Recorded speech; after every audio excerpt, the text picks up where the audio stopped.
Do you know that moment when the fire has almost burned out, but the embers still glow faintly, and the room feels suspended between warmth and darkness? That's the hour I always think of as truth's hour. It's the time when memories start speaking louder than the clock. That night began in one of those hours.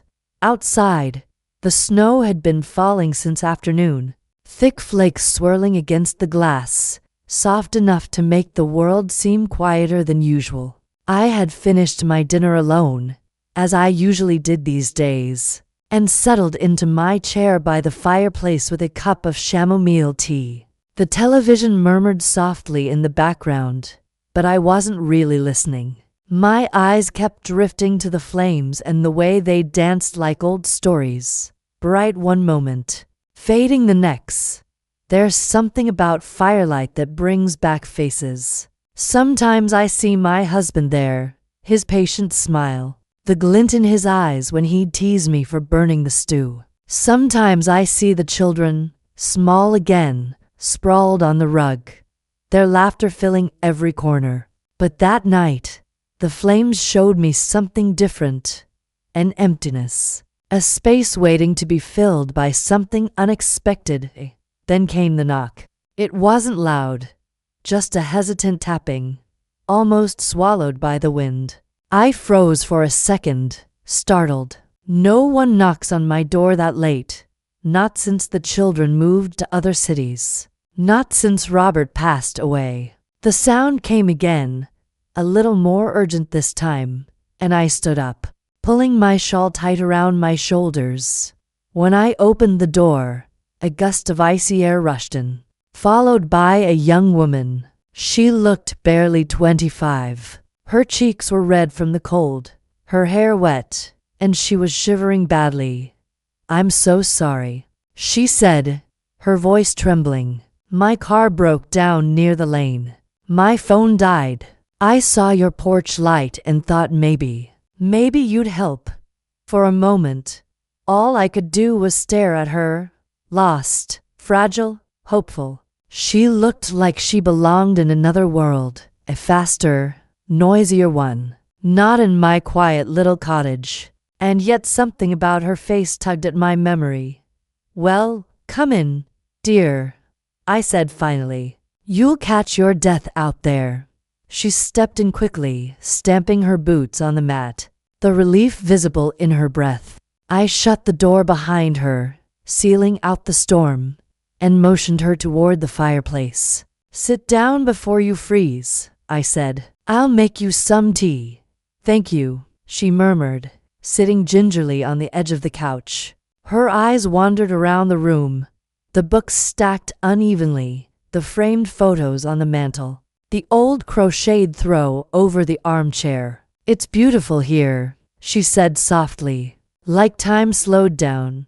"Sometimes it has no choice," I said with a faint smile in the kitchen. I busied myself with the kettle, but my hands were shaking slightly. It had been months since I'd had anyone at this hour, anyone to talk to. The sound of another voice already felt like something precious. When I returned with 2 cups, she was leaning forward, watching the fire. "Here you are," I said. "It's chamomile, good for calming the nerves." She smiled gratefully. "That's perfect. I'm sorry again for showing up like this. I didn't even catch your name." "Margaret," I said. "And you?" "Ella," she replied. "Ella Dawson." I nearly dropped the cup. The name hit something deep inside me, a spark of memory that lit up an old corner of my mind. Dawson. That had been Robert's mother's maiden name, but surely it was just a coincidence. Still, I felt the old ache of curiosity rise, and before I could stop myself, I asked, "Dawson, you said from around here?" She shook her head. "Not really. I was just passing through. My grandmother used to live near here, though. I never met her, but my mom used to tell stories. Said she was complicated." I laughed softly. "Most grandmothers are." Ella smiled, then fell quiet. The fire crackled between us. The warmth filled the silence, soft but deep. She glanced at one of the framed photographs, Robert and I on our wedding day, standing in front of the same fireplace. "Was that your husband?" she asked. I nodded. "Robert. He's been gone 8 years now." "I'm sorry," she said quietly. "I am too," I replied. "But it's all right. The memories have settled into something softer. They don't cut anymore."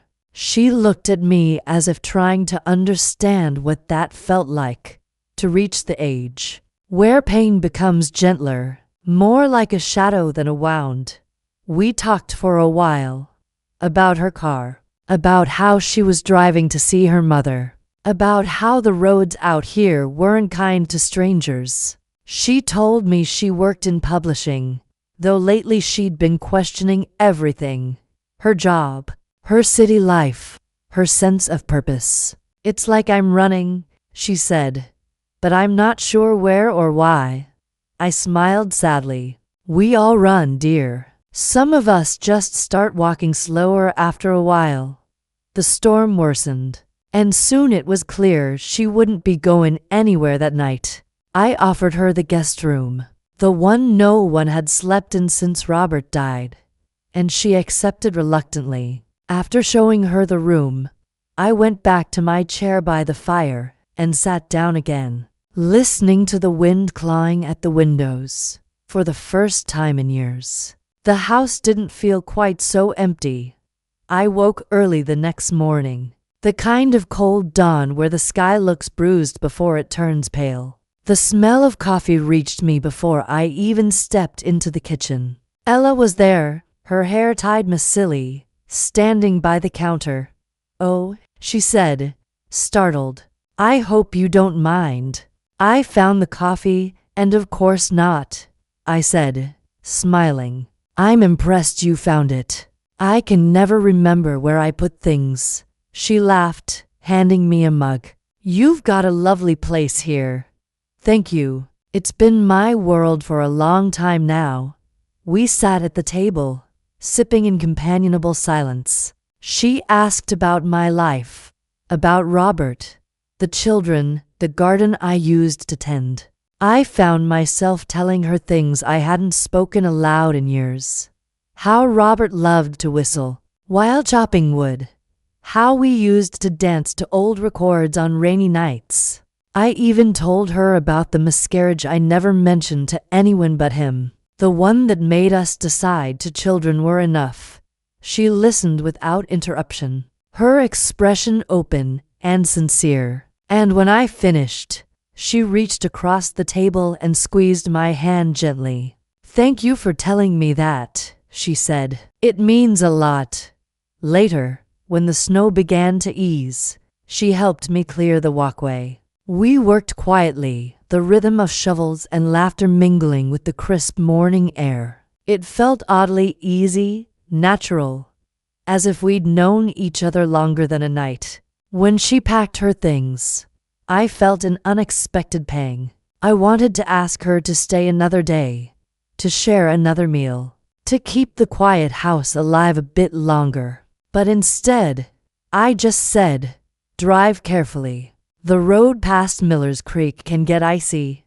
She smiled.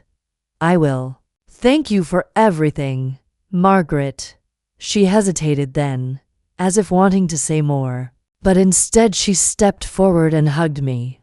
Her scent was faint, lavender and cold air. When she let go, she slipped something into my hand, a small folded photograph. "I found this last night," she said, "on your bookshelf. I hope you don't mind, but I think you might want to look closer." Then she left.